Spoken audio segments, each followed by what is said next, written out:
Ang sunod-sunod na pag-beep ng makina sa loob ng kwarto ay parang mga martilyong pumupukpok sa puso ni Elara. Bawat tunog ay isang paalala. Isang babala.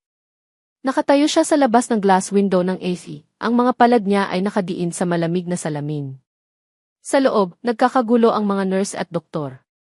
Ang kanilang mga asul na uniforme ay parang mga alon na gumagalaw sa paligid ng isang maliit na isla, ang kama kung saan nakahiga ang kanyang anak. Ang kanyang mundo. Ang kanyang si Migo. Code Blue. Code Blue sa bed number 7. Isang boses ang sumigaw mula sa loob at mas lalo pang dumami ang mga taong pumasok. May isang nurse na may hawak na crash cart. May isa pang naghahanda ng kung anong iniksyon. Naitulak si Elara palayo sa bintana, pero hindi niya maalis ang kanyang mga mata sa eksena. Ang maliit na katawan ng kanyang anak ay nanginginig. Ang mga mata nito ay nakapikit, ang mukha ay namumutla. Sa gitna ng lahat ng kaguluhan, ang tanging nakikita lang ni Elara ay ang kanyang Migo. Ang kanyang Migo na 8 taon niyang itinaguyod mag-isa. Ang nag-iisang dahilan kung bakit siya bumabangon sa umaga at lumalaban sa bawat araw. Diyos ko, bulong niya, ang boses ay basag at nanginginig.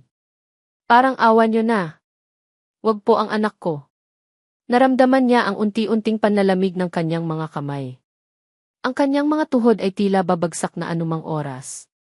Napasandal siya sa pader ng pasilyo, ang paningin ay nanlalabo dahil sa mga luhang nagbabadyang tumulo. Ang sabi ng mga doktor, kidney failure. End stage. Kailangan na ng transplant. Isang salita na parang hatol. Isang parusa na hindi niya alam kung paano haharapin. Saan sila kukuha ng kidney? Saan sila kukuha ng milyon-milyong piso para sa operasyon? Ang tanging nagawa niya ay magbenta ng mga lutong ulam sa umaga at tumanggap ng labada sa gabi. Sapat lang para sa kanilang pang-araw-araw. Pero para sa isang transplant? Para sa isang bagong buhay para kay Migo. Napayuko si Elara at tuluyan ng bumagsak ang kanyang mga luha. Dito sa malamig at tahimik na pasilyo ng St. Jude's Medical Center, naramdaman niya ang tunay na kahulugan ng kawalan ng pag-asa. Napaluhod siya. Hindi dahil sa panghihina ng katawan, kundi dahil sa bigat ng kanyang nararamdaman. Panginoon, hikbi niya, ang mga kamay ay magkadaop na parang nagmamakaawa. Kunin niyo na po ang lahat sa akin. Ang lakas ko, ang buhay ko ibibigay ko po lahat. Huwag lang si Migo. Parang awa niyo na po, huwag niyo siyang kunin sa akin. Siya na lang po ang mayroon ako. Iyon ang kanyang huling dasal. Isang desperadong pagsusumamo mula sa isang inang malapit nang mawala ng lahat. Pagkaraan ng ilang minuto na parang walang katapusan, dahan-dahang bumukas ang pinto ng Lumabas ang isang matandang doktor, si Ivy Reyes, ang head ng nephrology department. Tinanggal nito ang kanyang salamin at pinunasan ang noo na pawis na pawis. Agad na tumayo si Elara, pinunasan ang kanyang mga luha, at sinalubong ang doktor. Doktor, kumusta po si Migo? Okay na po ba siya? Tumingin si Ivy Reyes sa kanya, ang mga mata ay puno ng pag-aalala at awa. We stabilized him, Jimbres Cruz. For now. Ang mga salitang key for now ay parang punyal na bumaon sa kanyang dibdib. Pero ang kondisyon niya ay kritikal, pagpapatuloy ng doktor. His kidneys are failing fast. The dialysis isn't enough anymore. Kailangan na talaga niya ng transplant, as soon as possible. Bumalik ang pamilyar na bigat sa kanyang puso. Pero, Dok, wala pa rin po kaming mahanap na donor. Ang haba po ng listahan. Tumango si E. Reyes. I know. At iyon ang problema. Sandali itong natahimik, tila may malalim na iniisip. Pero may isang posibleng pag-asa. Napatingin si Elara sa doktor, isang maliit na kislap ng pag-asa ang sumilay sa kanyang mga mata. Ano po iyon, Doc? May bago kaming kidney specialist dito sa St. Jude's. He just arrived from the East.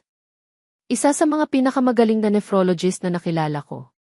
He's an expert in complex cases like your son's. Talaga po, Doc? Yes. In fact, ipinatawag ko na siya. He will take over Migo's case starting today. Siya ang magiging bagong doktor ng anak mo. Nakahinga ng maluwag si Elara. Isang eksperto. Galing pa sa Amerika. Baka ito na ang sagot sa kanyang mga panalangin. Baka ito na ang milagrong hinihintay niya. Salamat po, Doktor.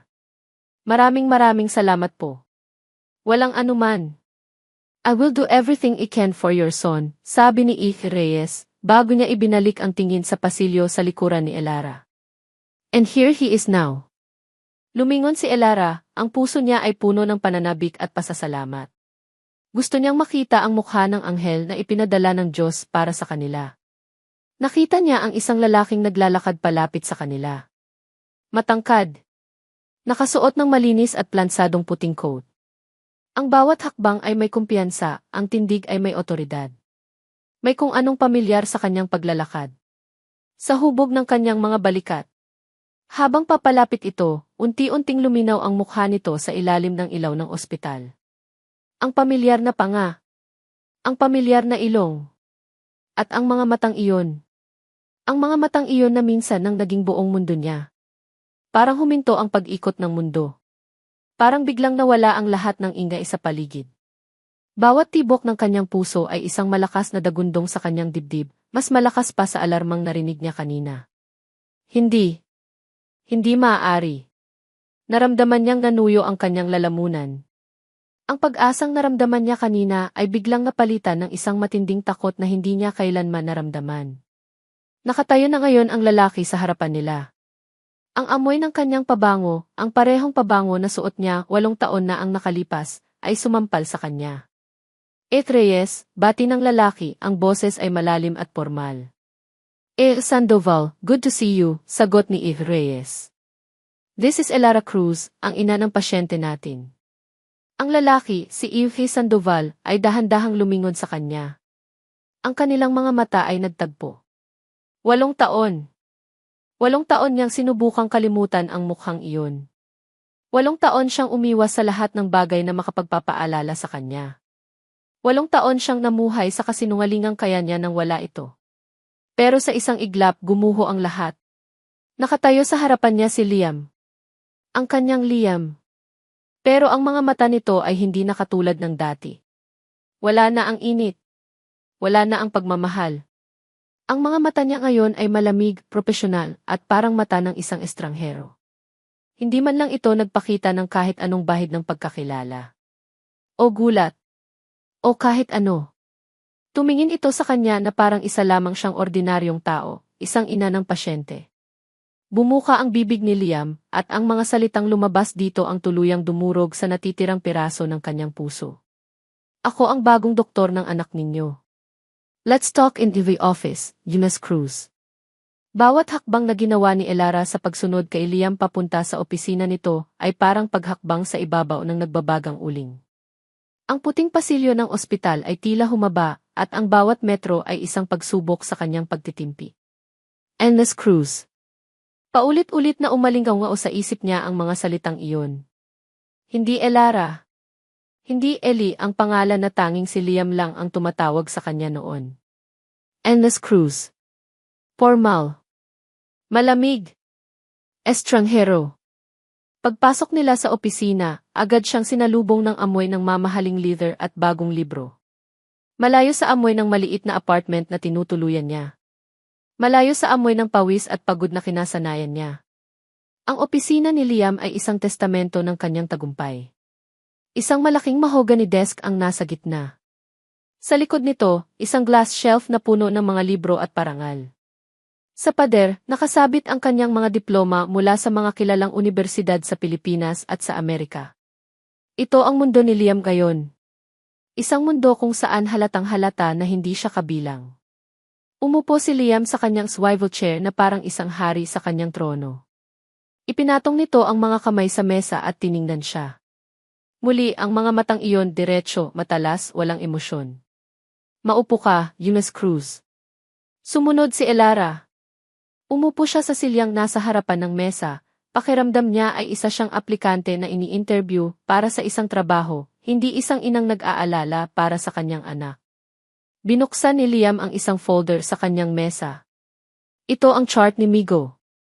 I've reviewed your son's medical records. Panimula ni Liam, ang boses ay parang galing sa isang recording, perpekto at walang kabuhay-buhay. His creatinine levels are alarmingly high, and his EE indicates that his kidneys are functioning at less than 15%. Malinaw na kailangan na natin siyang isailalim sa mas agresibong treatment habang naghihintay ng donor. Nakatitig lang si Elara sa kanya, pero hindi ang mga salita niya ang naririnig niya, kundi ang pamilyar na tunog ng kanyang boses. Ang boses na iyon na minsan ay kumakanta para sa kanya, na bumubulong ng mga pangako sa kanyang tainga. Flashback. Nasa parke sila, nakaupo sa isang bench sa ilalim ng isang malaking puno ng akasya. Magkahawak ang kanilang mga kamay habang pinapanood ang paglubog ng araw. Pagka-doktor ko, Ellie, sabi ng mas batang si Liam, ang mga mata ay nagniningning sa pangarap. Magpapatayo ako ng sarili nating maliit na klinik. Sa probinsya. Simpleng buhay lang. Ikaw, ako, at isang dosenang anak. Natawa si Elara. Sobra naman ang isang dosena. Okay, sige, 6 na lang, bawi nito, sabay tawa. Hinigpitan nito ang hawak sa kamay niya. Basta ang importante, magkasama tayo. Hindi kita iiwan, Ellie. Hinding-hindi. Pangako yan. Ang tamis ng pangakong iyon ay naging laso na ngayon sa kanyang alaala. Ennis Cruz. Nakikinig ka ba? Ang malamig na boses ni Liam ang humila sa kanya pabalik sa kasalukuyan. Pabalik sa malamig na opisina. Napapiksi si Elara. Opo, Doc. Pasensya na po. Ipinagpatuloy ni Liam ang pagsasalita, itinuturo ang mga numero at graph sa computer monitor. Habang ikinukumpas nito ang kanyang kamay, may isang bagay na pumukaw sa atensyon ni Elara. Isang sing-sing.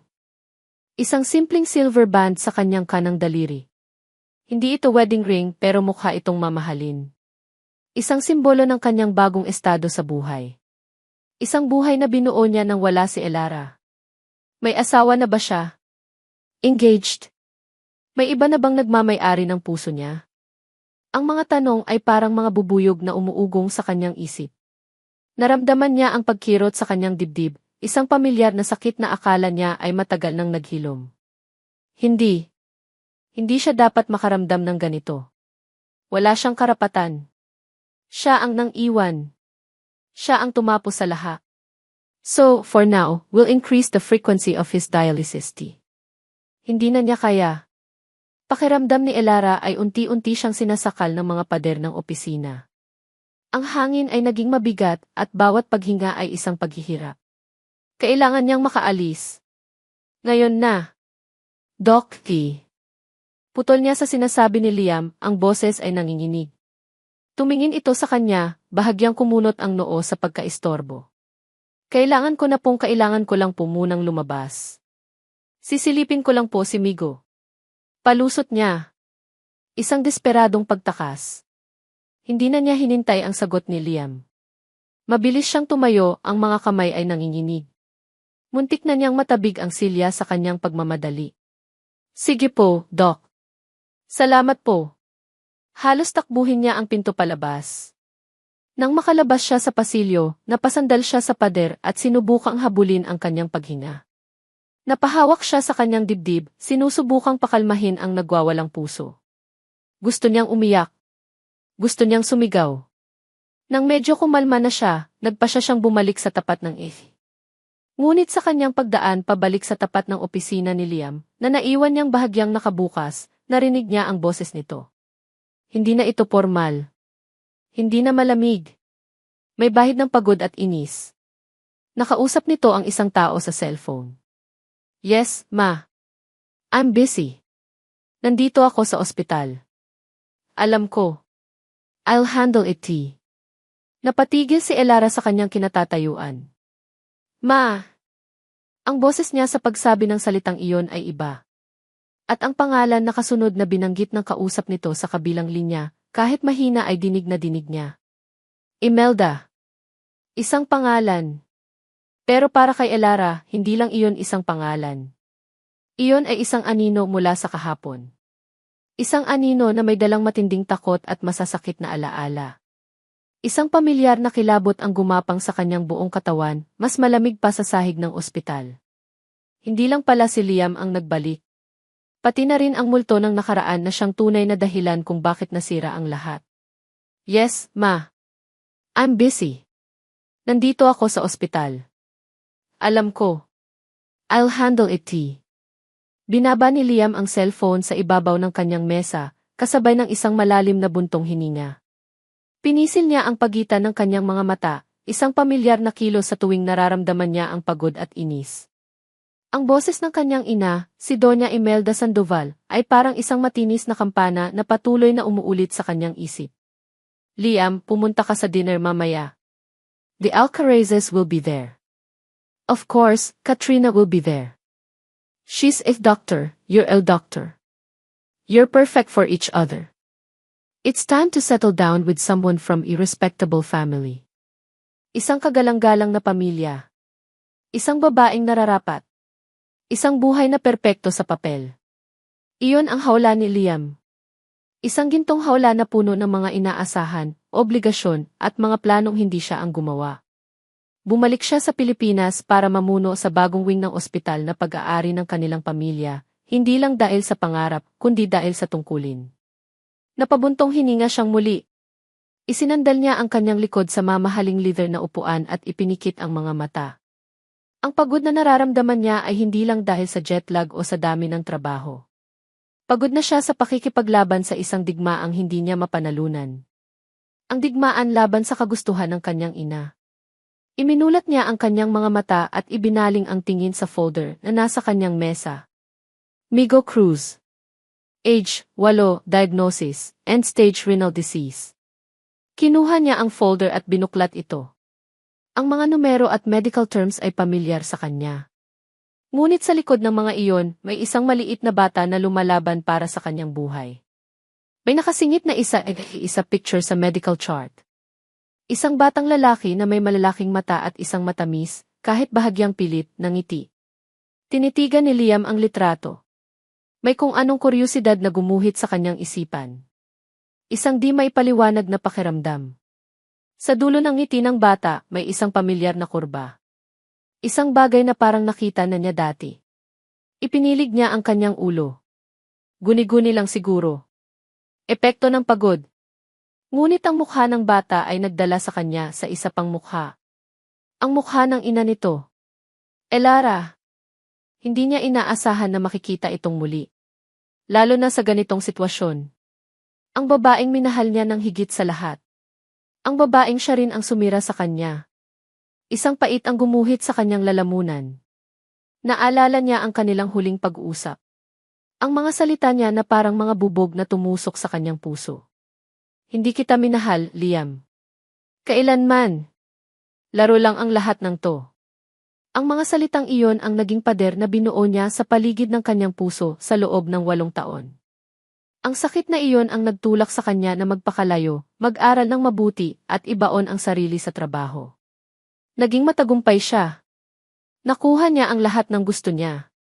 Pero bakit ngayon, sa muling pagtatagpo nila, parang may isang maliit na bitak na lumitaw sa pader na iyon?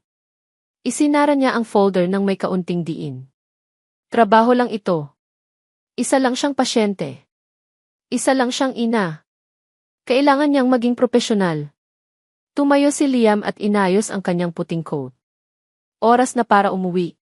Kailangan niyang ihanda ang sarili para sa isa na namang nakakabagot na hapunan kasama ang pamilya Alcaraz.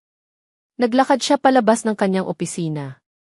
Habang binabagtas niya ang pasilyo papunta sa elevator, napahinto siya. Sa isang maliit na waiting area sa dulo ng hallway, nakita niya sila. Nakaupo si Elara sa isang upuan. Sa tabi niya, nakaupo sa isang wheelchair, ay si Migo. Mukhang kalalabas lang nito mula sa dialysis session. Ang bata ay mukhang pagod na pagod, ang balat ay mas maputla kaysa sa litratong nakita niya. Nakatungo si Migo at dahan-dahang hinahaplos ni Elara ang buhok nito. May ibinubulong si Elara sa anak, ang boses ay mahina pero puno ng pagmamahal. Pagkatapos ay inilabas niya ang isang maliit na supot ng tinapay mula sa kanyang bag at isinubo ito sa bata. Isang simpleng eksena. Isang ina na nag-aalaga sa kanyang may sakit na anak. Pero para kay Liam, may kung anong kumurot sa kanyang puso. Ang Elara na nakikita niya ngayon ay ibang-iba sa babaeng naalala niya mula sa kanilang masakit na paghihiwalay. Ang babaeng iyon ay malamig at walang pakialam. Ang babaeng ito ay puno ng pag-aaruga at lambing. Paano naging ganito kamahal na ina ang isang babaeng kayang-kayang manakit ng damdamin ng iba? Pinanood niya sila mula sa malayo, nakatago sa anino ng pasilyo. Hindi niya namalayan na ang kanyang mga kamao ay nakakuyom na pala. Liam. Isang matigas at pamilyar na boses ang bumasag sa kanyang pag-iisip. Napalingon siya, at ang lahat ng kalituhan sa kanyang isip ay napalitan ng pamilyar na pagkabagot.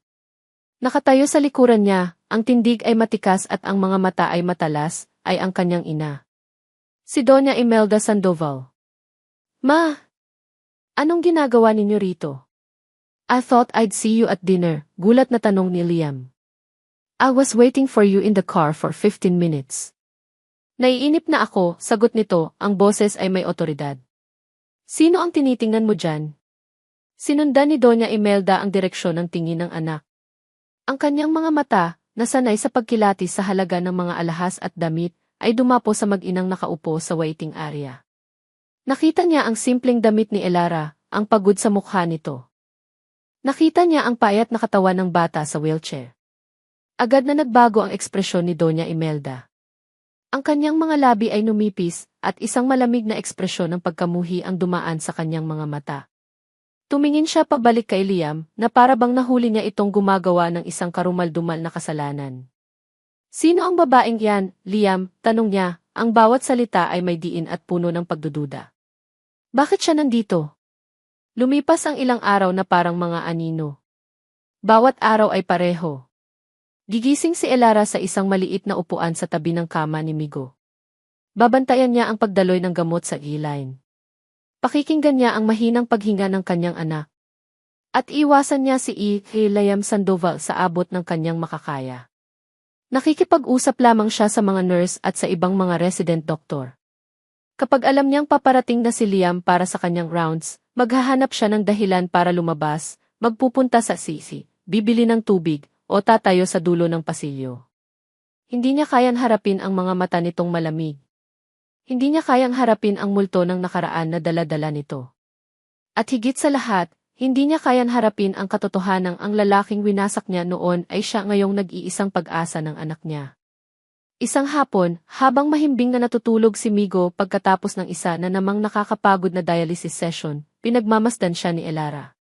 Ang mukha ng bata ay maputla, ang mga labi ay tuyo. Ang dating masiglang bata na mahilig maglaro ng basketball sa kalye, ay isa na ngayong munting katawan na nakakadena sa mga tubo at makina. Hinaplos niya ang pisngi ni Migo. Laban lang, anak ha? Mahal na mahal ka ni Mama. Bigla, isang matinis at walang tigil na tunog ang bumasag sa katahimikan ng kwarto. Yip. Ang tunog ay nagmula sa cardiac monitor sa tabi ng kama. Ang berdeng linya na kanina lang ay may regular na alon ay naging isang tuwid na guhit. Napatayo si Elara, ang puso niya ay biglang umakyat sa kanyang lalamunan. Migo! Migo, anak!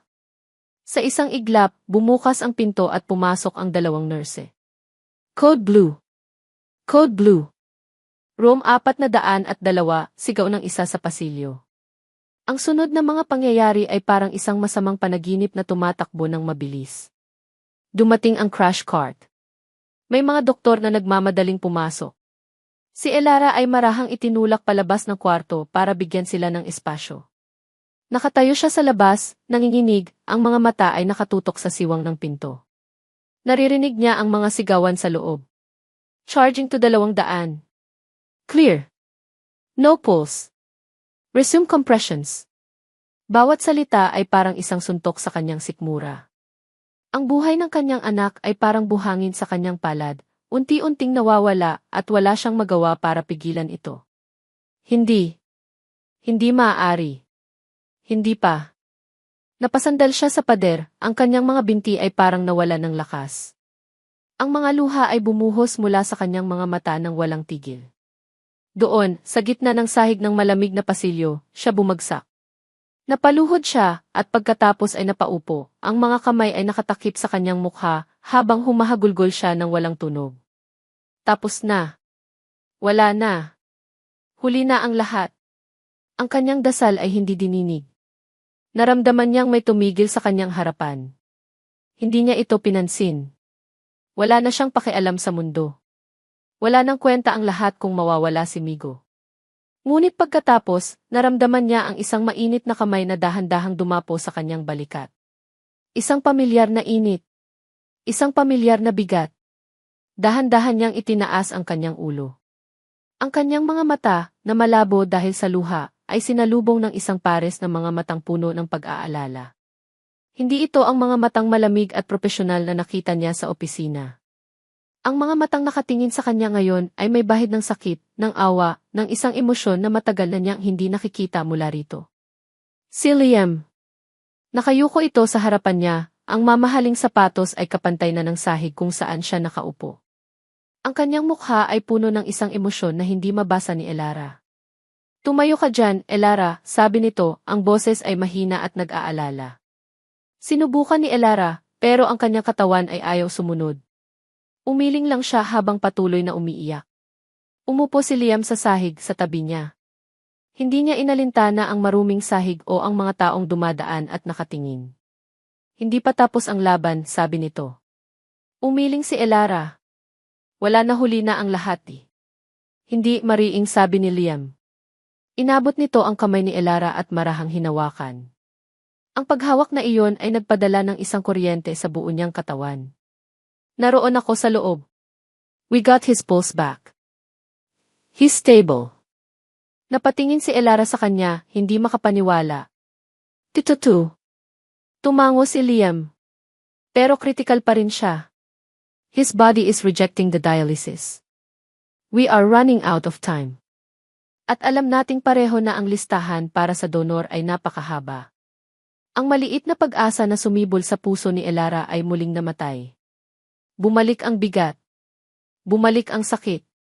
Nakita ni Liam ang pagbabago sa mukha niya. Hinigpitan nito ang hawak sa kanyang kamay. Ang propesyonal na pader sa pagitan nila ay tuluyan ng gumuho. Tinitigan siya nito ng diretso sa mata, at sa pagkakataong ito, ang sinabi nito ay hindi galing sa isang doktor. Galing ito kay Liam. Hindi kita pababayaan, bulong nito, ang boses ay puno ng sinseridad. Hindi namin siya pababayaan. Ang mga salitang iyon ay tumagos sa puso ni Elara. Tinulungan siya ni Liam na tumayo at inalalayan siya papunta sa kanyang opisina, palayo sa mga matang mapanghusga sa pasilyo. Pinaupo niya si Elara at binigyan ng isang basong tubig. Ang kanyang mga kilos ay maingat at malumanay. Pagkatapos ng ilang minutong katahimikan, kung saan tanging ang mga hikbi na lamang ni Elara ang maririnig, nagsalita si Liam. Ang kanyang boses ay seryoso. Puno ng bigat. May isang paraan pa, Elara. Napatingin si Elara sa kanya. Ang pagtawag nito sa kanyang pangalan, hindi Miss Cruz, kundi Elara, ay nagpatigil sa kanyang paghinga. Isang desperadong paraan. Nakatayo si Liam sa tapat ng bintana ng kanyang opisina, ang mga kamay ay nakapamulsa sa loob ng kanyang puting coat. Mula rito, tanaw niya ang magulong syudad sa ibaba. Mga sasakyang nagmamadali, mga taong abala sa kanilang buhay, lahat ay gumagalaw, lahat ay nagpapatuloy. Pero sa isip ni Liam, ang tanging umuulit-ulit ay ang isang imahe, ang tuwid na linya sa cardiac monitor ni Migo. At ang isa pang imahe, si Elara, na nakalumpasay sa sahig, ang mukha ay basang-basa sa luha, ang katawan ay nanginginig sa purong paghihinagpis. Sa loob ng 8 taon, sinanay niya ang sarili na maging isang makina. Isang dekalibreng doktor na ang tanging focus ay ang siyensya, ang datos, ang procedure. Ang emosyon ay isang hadlang, isang kahinaan na walang lugar sa kanyang propesyon. Ngunit ang nakita niya kanina sa pasilyo ay bumasag sa lahat ng iyon. Ang sakit na nakita niya sa mga mata ni Elara, iyon ang sakit na naramdaman niya 8 taon na ang nakalipas. Ang pagkakaiba lang, ang sa kanya ay pusong sawi. Ang sa kanya ay buhay ng isang anak. Huminga siya ng malalim. May kung anong nagtutulak sa kanya. Isang responsibilidad na higit pa sa kanyang sinumpaang tungkulin. Isang di may paliwanag na koneksyon sa batang halos hindi niya kilala. Lumingon siya at tiningnan si Elara na nakaupo pa rin sa silya, nakayuko, ang mga balikat ay nanginginig pa rin sa mga tahimik na hikbi. Living donors ang pinakamabilis na paraan, sabi niya, binabasag ang katahimikan. Usually, if family member is the best candidate. Ang problema, sinabi mo na wala kang ibang kamag-anak at ang ama ng bata. Huminto siya. Ayaw niyang buksan ang usapang iyon. Hindi sumagot si Elara. Naglakad si Liam palapit sa kanyang mesa at umupo. Tinitigan niya si Elara, ang kanyang isip ay buo na sa isang desisyong alam niyang hindi makatwiran, hindi propesyonal at halos imposible. Pero kailangan niyang subukan. Elara, sabi niya, ang boses ay seryoso at may bigat. Magpapatest ako. Dahan-dahang itinaas ni Elara ang kanyang ulo. Ang kanyang mga mata ay namumugto at puno ng pagkalito. Ano? I'll get tested, ulit ni Liam, mas malinaw sa pagkakataong ito. To see if I'm a match. Nakita niya ang pagbabago sa mukha ni Elara. Ang pagkalito ay napalitan ng purong takot. Ang kanyang mga mata ay nanlaki at ang kulay ay tila nawala sa kanyang mukha. Hindi, mabilis na sagot nito, ang boses ay biglang tumaas at naging desperado. Hindi pwede. Nagulat si Liam sa tindi ng kanyang reaksyon. Bakit hindi? This is a long shot, I know, but we have to exhaust every option. Hindi mo kailangang gawin to, pagputol ni Elara, tumatayo na ngayon. Doktor ka. Masyadong delikado. Paano ang pamilya mo? Ang career mo? Sunod-sunod nitong sabi na parang naghahanap ng kahit anong dahilan para pigilan siya. Kumunot ang noo ni Liam. Ang mga rason niya ay hindi kapanipaniwala. The risk is minimal and I'm willing to take it as for envy family, that's enough concern. Basta hindi pwede, giit ni Elara, ang boses ay nanginginig na. Maraming salamat sa alok, Doc, pero hindi ko matatanggap. Napatitig si Liam sa kanya, sinusubukang intindihin ang nasa likod ng kanyang mga mata. Bakit ganito ang reaksyon niya? Hindi ba dapat ang isang ina ay kakapit sa kahit na pinakamaliit na hibla ng pag-asa? Bakit tila mas takot pa siya sa alok niya, kaysa sa posibilidad na mawala ang kanyang anak? Ang pagtanggi niya ay hindi makatwiran. At iyon ang mas lalong nagpatibay sa kanyang desisyon. Tumayo rin si Liam, ang kanyang mukha ay naging seryoso at matigas. This isn't about you or me, Elara. This isn't about the past, mariin niyang sabi. This is about Migo. Buhay niya ang nakataya rito. At hindi ka pwedeng maging makasarili para tanggihan ang kahit anong pagkakataon, gaano man kaliit. Napaurong si Elara sa tindi ng kanyang mga salita. Hindi mo naiintindihan, bulong nito, ang mga luha ay muling namumuo sa kanyang mga mata. Kung gayon, ipaintindi mo sa akin, hamon ni Liam. Lumapit siya ng isang hakbang. Bakit ayaw mo? Bigyan mo ako ng isang magandang dahilan.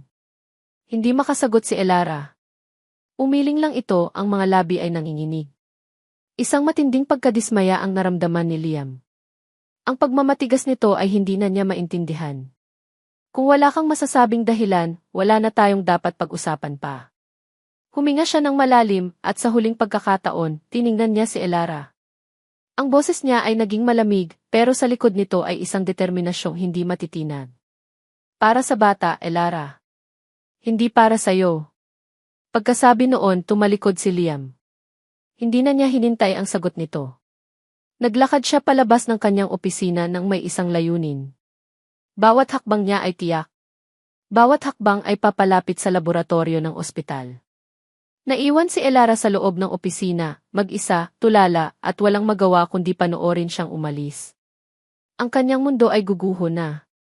Ang sikretong iningatan niya sa loob ng 8 taon ay malapit nang mabunyag sa pinakamasakit na paraan. Lumipas ang 1 oras na parang 1 taon. Nakaupo lang si Elara sa labas ng AC, ang isip ay blanko. Hinihintay niya ang hindi maiiwasan. Biglang nagring ang kanyang cellphone. Nanginginig niyang kinuha ito mula sa kanyang bulsa. Isang hindi kilalang numero mula sa ospital. Sinagot niya ito. Hello. Good afternoon, po. Si Ines Elara Cruz po ba ito? Tanong ng isang boses ng babae sa kabilang linya. Oo po, ako nga po. Ma'am Elara, tumatawag po ako mula sa hospital laboratory. May resulta na po si E. Sandoval. Ang bawat hakbang ni Elara pabalik sa opisina ni Liam ay isang parusa. Ang kanyang mga paa ay parang may nakakabit na mga bloke ng semento.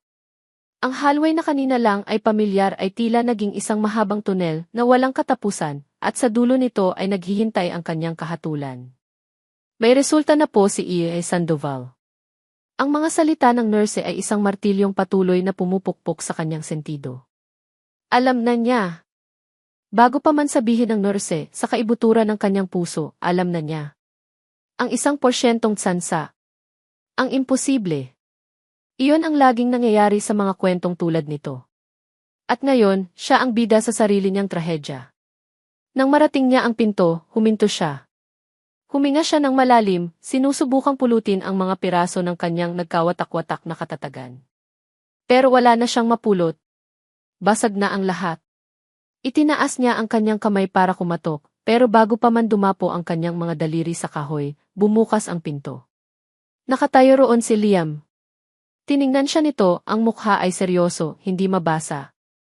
Walang galit, walang tuwa. Blanco. Pumasok ka, sabi nito sa mahinang boses. Sumunod si Elara.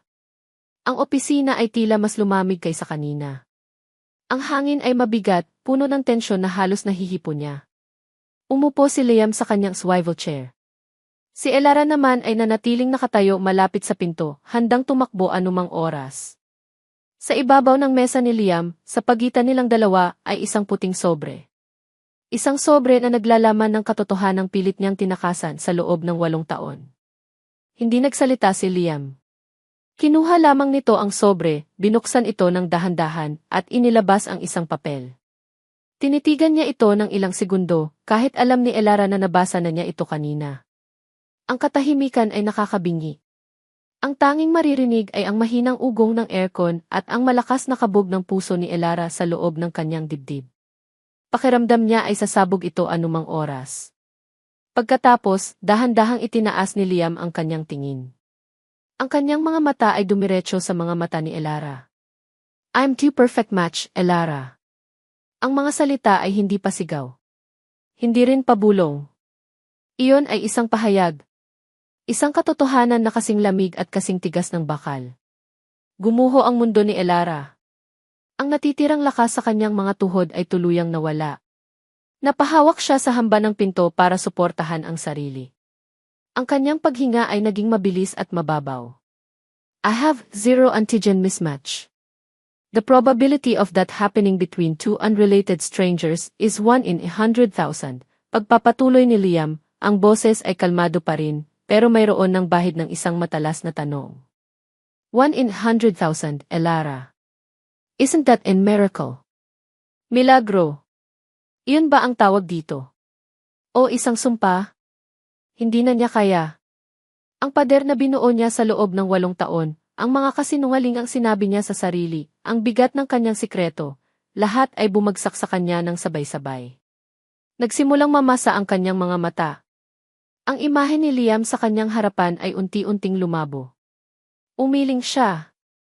Hindi bilang pagtanggi kundi bilang pagsuko. Hindi. Nagsimula siyang magsalita, ang boses ay basag at puno ng hikbi. Hindi yan milagro, Liam. Nakita niya ang pagkunot ng noo ni Liam. Naghihintay. Nagtatanong.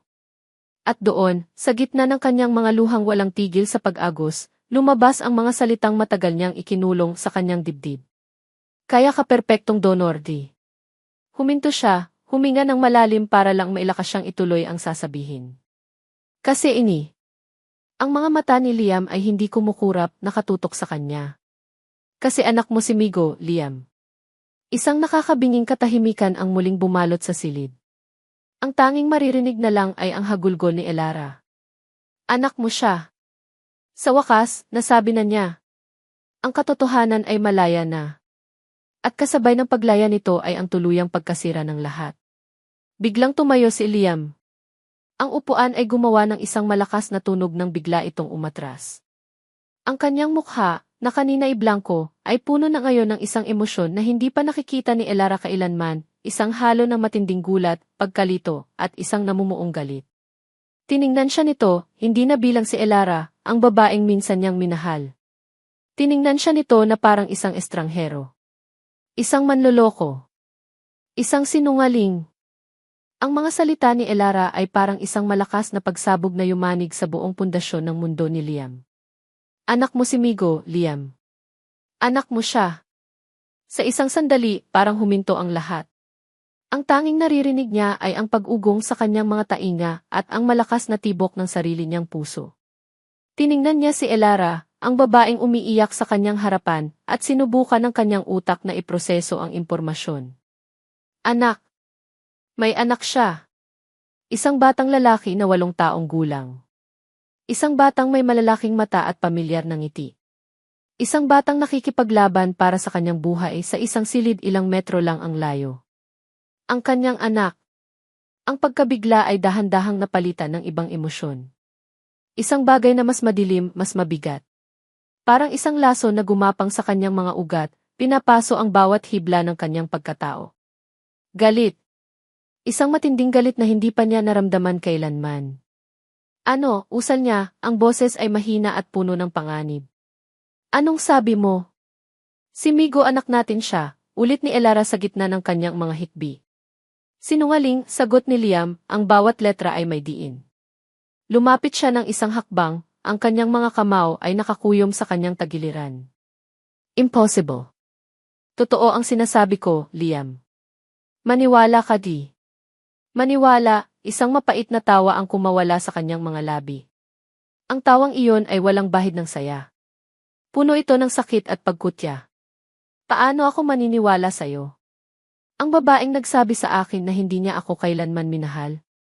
Ang babaeng tumalikod sa akin na parang wala lang. Ang bawat salita ay parang isang latigo na humahampas hindi lang kay Elara, kundi pati na rin sa kanya.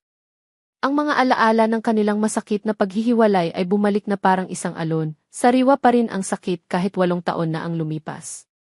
8 taon, Elara, sigaw niya. Hindi na napigilan ang galit na kumukulo sa kanyang dibdib. Ang kanyang boses ay umalinggaw sa loob ng opisina. 8 taon mong tinago ang anak ko sa akin. 8 taon. Napaurong si Elara, takot na takot sa lalaking nasa harapan niya. Hindi ito ang Liam na kilala niya. Ito ay isang estrangherong puno ng put. Patawarin mo ko, Liam, sabi nito, ang boses ay basag na. Nalaman ko lang na buntis ako nung wala na tayo. Aalis ka na papuntang Amerika. Ayokong sirain ang mga pangarap mo. Ayokong maging pabigat sa'yo. Ang kanyang paliwanag ay parang langis na ibinuhos sa apoy. Mas lalo lang lumaki ang galit ni Liam. Pangarap ko, tanong niya, hindi makapaniwala. Sa tingin mo ba, mas mahalaga ang kahit anong pangarap kaysa sa sarili kong anak? Ganoon ba kababa ang tingin mo sa akin, Elara? Lumapit pa siya. Ikaw ang nagdesisyon para sa akin. Ikaw ang nagdesisyon na hindi ko dapat malaman. Ikaw ang nagdesisyon na ipagkait sa akin ang karapatan kong maging ama. Anong karapatan mo? Hindi mo naiintindihan. Ang hindi ko maintindihan ay kung paano mo to nagawa, sigaw niya. Habang ako, nasa Amerika, nagpapakapagod, iniisip na wala akong pamilya, na iniwan ako ng babaeng mahal ko ikaw, nandito lang pala. Kasama ang anak Wei. Ang anak na hindi ko man lang alam na nabubuhay. Ang sakit ay napakatindi. Ang mga nawalang taon, ang unang ngiti, ang unang hakbang, ang unang salita, ang bawat kaarawan, lahat ay ipinagkait sa kanya. Hindi na niya nakayanan. Sa tindi ng galit at pagkadismaya, humarap siya sa pader at sinuntok ito ng buong lakas. Blag! Isang malakas na tunog ang umalinggaw, kasabay ng matining na pagdaing ni Elara. Ang sakit na gumapang sa kanyang mga buko ay walang-wala kumpara sa sakit na nararamdaman niya sa kanyang puso. Napasandal siya sa pader, ang noo ay nakadiin dito, ang paghinga ay mabilis at malalim. 8 taon, bulong niya sa kanyang sarili. Pira-piraso. Pira-piraso ang lahat. Ang nakaraan niya. Ang kasalukuyan niya. Ang kinabukasan na akala niya ay para sa kanya. Narinig niya ang mga hikbi ni Elara sa kanyang likuran, ngunit wala na itong epekto sa kanya. Ang puso niya ay naging isang bato. Dahan-dahan siyang humarap dito. Ang kanyang mukha ay kalmado na, ngunit ito ay isang nakakatakot na kalamahan. Ang kalamahan bago dumating ang isang bagyo. Lumabas ka na, sabi niya, ang boses ay malamig at walang emosyon. Liam, pakiusap ti. Sinabi kong lumabas ka na, ulit niya, mas may diin. Tumalikod si Liam, ayaw na niyang makita pa ang mukha ni Elara. Tumingin siya sa bintana, sa syudad sa ibaba, pero wala siyang makita. Ang isip niya ay isang magulong bagyo. Ang responsibilidad niya bilang doktor. Ang galit niya bilang isang lalaking niloko. Ang sakit niya bilang isang amang pinagkaitan. Lahat ay nagbabanggaan. Narinig niya ang mahinang pagbukas at pagsara ng pinto. Mag-isa na lang siya. Pero ang tanong ay nananatili. Ano ang gagawin niya ngayon? Paano niya haharapin ang batang nasa kabilang silid, ang kanyang anak, na nangangailangan ng isang piraso ng kanyang katawan para mabuhay? Paano niya ililigtas ang buhay ng isang bata na naging simbolo ng pinakamalaking kasinungalingan sa buhay niya? Tumingin siya sa kanyang kamay na namumula dahil sa pagkakasuntok sa pader. Kailangan kong mag-isip, bulong niya sa kawalan. Hindi ko alam kung kaya ko pa ituloy to. Ang galit ay parang isang apoy na mabilis magliyab, pero mabilis din itong naupos, nag-iiwan ng abo at isang mapait na pakiramdam. Nakatayo pa rin si Liam sa kanyang opisina, ang kamao ay nananakit pa rin dahil sa pagkakasuntok sa pader. Ang mga salita ni Elara ay patuloy na umuulit sa kanyang isip. Anak mo si Migo. Sa gitna ng galit at pagkadismaya, may isang katotohanang hindi niya matatakasan. May isang batang lalaki sa ospital na ito, dugo ng kanyang dugo, laman ng kanyang laman na nangangailangan sa kanya. Hindi niya alam kung paano haharapin si Elara. Hindi niya alam kung mapapatawad pa niya ito. Pero isa lang ang sigurado siya, hindi niya kayang talikuran ang kanyang anak. Lumabas siya ng opisina. Hindi niya alam kung saan siya pupunta, pero ang kanyang mga paa ay may sariling isip. Dinala siya nito sa tapat ng silid 402. Ang silid ni Migo. Ang silid ng kanyang anak. Dahan-dahan niyang binuksan ang pinto. Tahimik sa loob. Ang tanging maririnig ay ang mahinang tunog ng mga makina. Wala si Elara. Marahil ay nasa chapel o nasa kung saang sulok, umiiyak. Wala siyang pakialam. Lumapit si Liam sa kama. Nakahiga si Migo, mahimbing na natutulog. Ang maliit nitong katawan ay halos matabunan ng mga kumot at tubo. Sa unang pagkakataon, tiningnan niya ang bata, hindi bilang isang pasyente, kundi bilang kanyang anak. Ngayon, nakikita na niya ang hugis ng ilong nito, ang kurba ng mga labi, ang paraan ng pagbagsak ng buhok sa noo nito. Lahat ay pamilyar. Lahat ay kanya. Paano niya hindi ito napansin dati? Umupo siya sa upuan sa tabi ng kama. Ang kanyang puso ay binabayo ng halo-halong emosyon, sakit, pagsisisi, at isang kakaibang uri ng pagmamahal na ngayon lang niya naramdaman. Isang protektibong damdamin na parang isang baha na biglang rumagasa sa kanyang dibdib. Ito pala ang pakiramdam.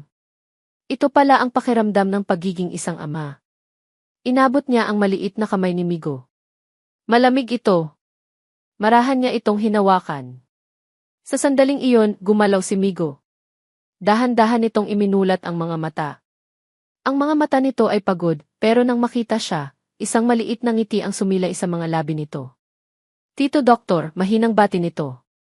Tito Doktor. Ang mga salitang iyon ay parang isang karayom na tumusok sa puso ni Liam. Hello, Migo, sagot ni Liam, pinipilit na maging normal ang boses. Kumusta ang pakiramdam mo? Hindi sumagot si Migo. Sa halip, itinuro nito ang isang bagay sa bedside table. Isang papel at mga krayola. Gusto mo bang mag-drawing? Tanong ni Liam. Tumango si Migo. Inabot ni Liam ang mga gamit at ibinigay sa bata. Kahit nanghihina, sinimula ni Migo na gumuhit. Ilang minuto lang, ipinakita nito kay Liam ang kanyang gawa. Isang drawing ng 3 tao. Isang babae, isang maliit na batang lalaki, at isang lalaking nakasuot ng puting coat. Silang 3. Parang may bumara sa lalamunan ni Liam. Hindi niya napigilan ang pag-init ng kanyang mga mata. Para sa'yo yan, Tito Doktor, sabi ni Migo. Thank you po kasi pinapagaling mo ako. Kinuha ni Liam ang drawing.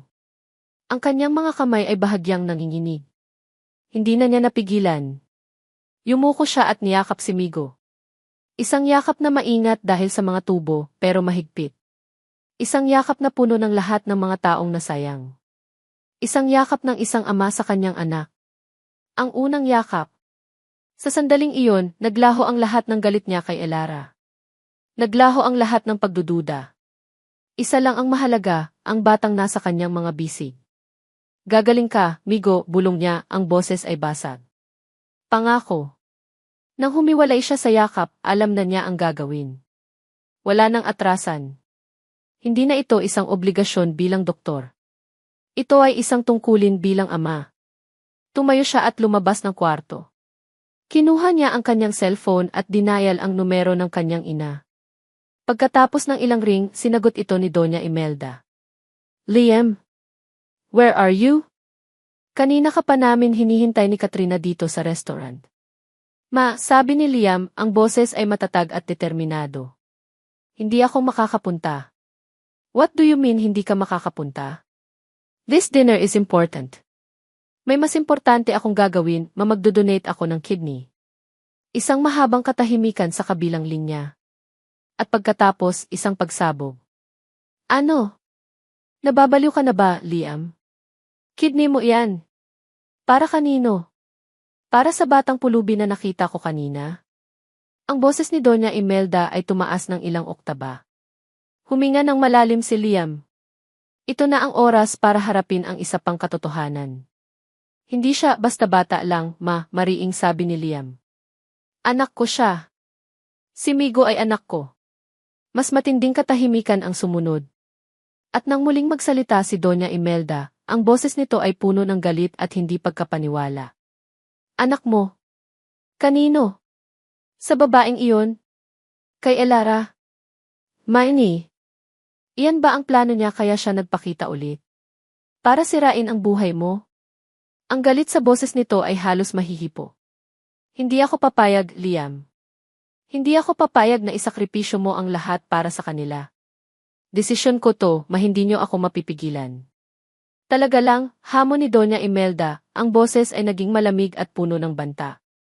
Kung ipipilit mo yan, ako mismo ang pupunta dyan para pigilan ka. Ang araw ng operasyon ay dumating na parang isang magnanakaw sa gabi, tahimik, mabilis, at may dalang hindi maipaliwanag na kaba. Para kay Elara, ang bukang liwayway ay hindi nagdala ng liwanag, kundi ng isang mahabang anino ng pag-aalinlangan. Nasa surgical waiting area siya, isang maliit na espasyong puno ng mga pamilyang pare-parehong naghihintay ng milagro. Nakaupo siya sa isang malamig na upuan, ang mga kamay ay magkadaop sa ibabaw ng kanyang kandungan. Sa kanyang isip, naglalaro ang dalawang imahe, si Migo, na buong tapang nang umiti sa kanya bago ito ipasok sa pre-op room, at si Liam, na tumingin sa kanya ng may kahulugan bago ito sumunod sa sarili nitong pre-op. Isang tingin lang iyon, pero sapat na para sabihing, magtiwala ka sa akin. At nagtitiwala siya. Ang problema, hindi lang buhay ni Migo ang nakataya ngayon. Pati na rin ang buhay ni Liam. Habang malalim ang kanyang iniisip, isang pamilyar na amoy ng mamahaling pabango ang pumuno sa hangin. Itinaas ni Elara ang kanyang tingin at nakita ang isang figurang papalapit. Si Doña Imelda Sandoval. Nakatayo ito sa gitna ng waiting area, nakasuot ng isang eleganteng cream-colored dress, bit-bit ang isang designer handbag. Ang kanyang presensya ay hindi nababagay sa lugar na iyon, isang reyna na napadpad sa teritoryo ng mga karaniwang tao. Ang kanilang mga mata ay nagtagpo. Walang salitang namutawi sa kanilang mga bibig, ngunit isang digmaan ang nagsimula sa katahimikan. Ang mga mata ni Doña Imelda ay parang mga punyal, matalas at puno ng pagkamuhi. Ang bawat sulyap nito ay isang hatol, sinasabing kasalanan ni Elara ang lahat ng ito. Na kung hindi lang siya bumalik sa buhay ni Liam, hindi sana mangyayari ang sakripisyong ito. Hindi nagpatinag si Elara. Sinalubong niya ang tingin nito, hindi ng galit, kundi ng tahimik na katatagan. Para kay Migo. Para kay Liam. Ito ang tanging sandata niya. Ang tensyon ay halos nahihipo nang biglang may dumating pang isa. Isang babaeng nakasuot din ng puting coat, maganda, matangkad, at may tindig na puno ng kumpiyansa. Liam, tawag nito, ang boses ay malambing. Lumingon si Elara at nakita si Liam na kalalabas lang mula sa isang pinto, nakasuot na ng hospital gown. Ang babae ay lumapit dito at marahang hinaplos ang braso nito. Ready for the big day, tanong ng babae. Don't worry, kasama ako sa team na mag-a-assist. I'll make sure everything goes perfectly. Katrina, sagot ni Liam, ang boses ay formal pero may bahid ng pagkilala. Thank you. Anything for you, sagot ni Katrina, isang matamis na ngiti ang gumuhit sa kanyang mga labi. May ibinulong pa ito kay Liam na hindi narinig ni Elara. Naramdaman ni Elara ang isang bagay na hindi niya dapat maramdaman sa pagkakataong iyon, selos. Isang maliit na kurot ng paninibugho. Ang babaeng ito, si Katrina, ay nabibilang sa mundo ni Liam. Isang doktora. Maganda. At halatang may gusto rito. Samantalang siya ang nakaraan. Siya ang komplikasyon. Ilang sandali pa, inilabas na mula sa mga pinto ang dalawang stretcher. Sa isa, nakahiga si Migo. Sa isa pa, si Liam. Ang mga ito ay dahan-dahang itinulak papunta sa iisang direksyon, ang operating room. Tumayo si Elara. Habang dumadaan ang stretcher ni Migo, hinawakan niya ang kamay nito. Mama's here, anak.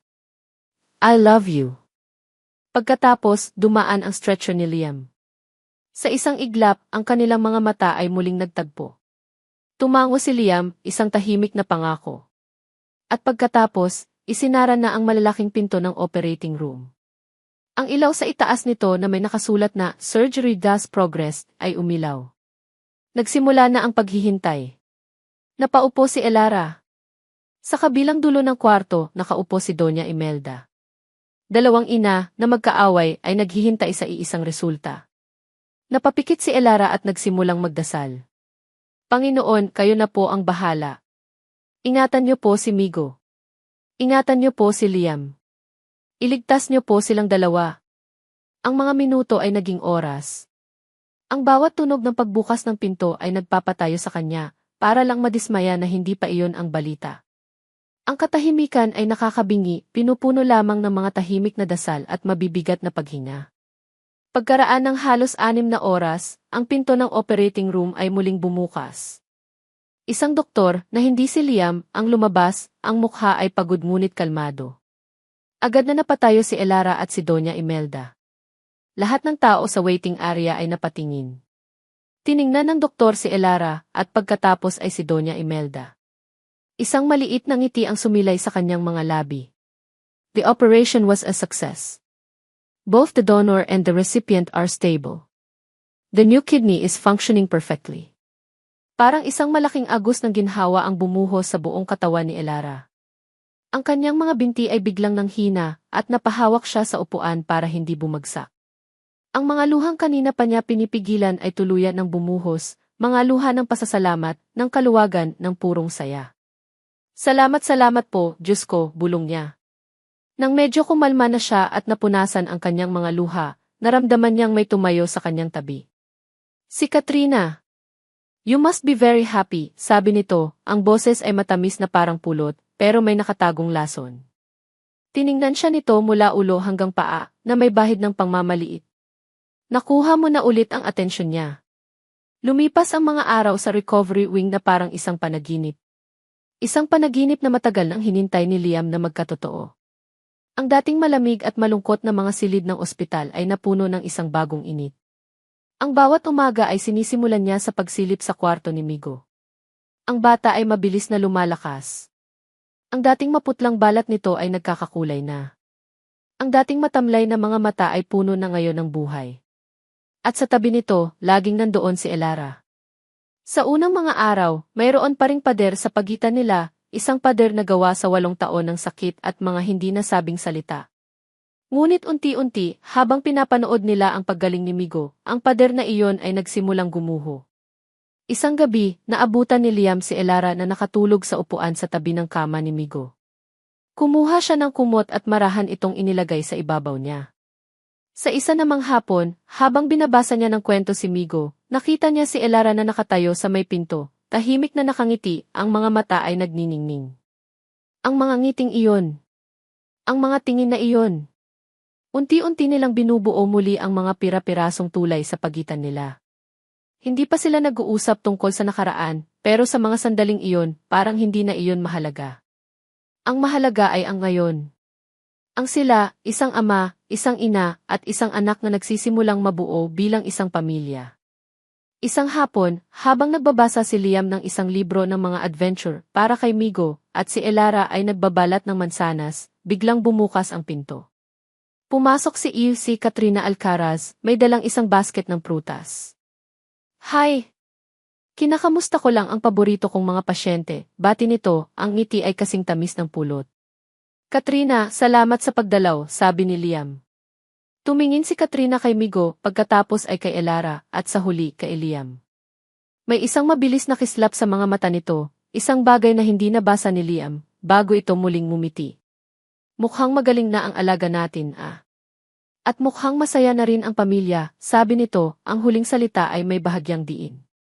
Liam, can I talk to you for a second? Sa labas lang. May kailangan lang akong i-confirm sa'yo about patient. Tumango si Liam. Hinalikan niya ang noo ni Migo. Babalik ako agad, Cham. Sinundan niya si Katrina palabas. Pero sa halip na sa nurse station, dinala siya nito sa kanyang opisina. Akala ko ba tungkol sa pasyente? Tanong ni Liam nang makapasok sila. May kinalaman nga sa'yo, sabi ni Katrina, ang boses ay biglang naging seryoso. Isinara niya ang pinto. Liam, alam kong masaya ka na ngayon. At ayokong sirain yan. Pero bilang kaibigan mo, hindi ko kayang manahimik lang. Kumunot ang noo ni Liam. Anong ibig mong sabihin? May kinuha si Katrina mula sa kanyang bag isang folder. Dahan-dahan niya itong binuksan sa ibabaw ng mesa ni Liam.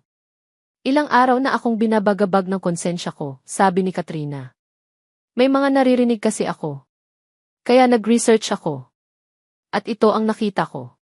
Itinuro nito ang isang dokumento sa loob ng folder. Isang bank statement.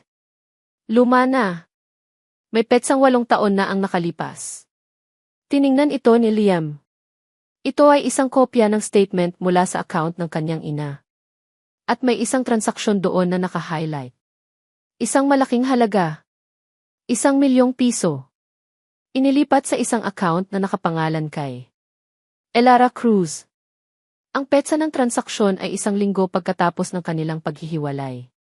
Parang isang suntok sa sikmura ang naramdaman ni Liam.